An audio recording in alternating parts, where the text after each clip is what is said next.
Karin. Last, gitna kayo. One side, Salamat.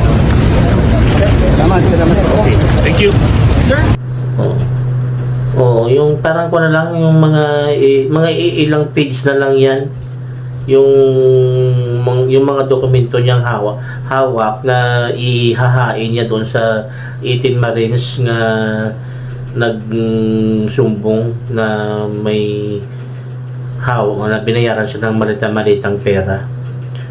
So maliit na lang pala talaga mga yung page ng hawak ng mga dokumento.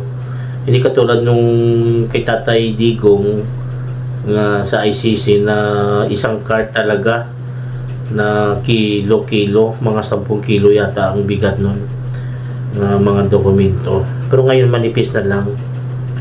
Tsaka halata doon na depression siya, no? Parang siya eh. Walang tulog, ano? Pinakita sa niya eh. Sa mata niya na didepress siya eh.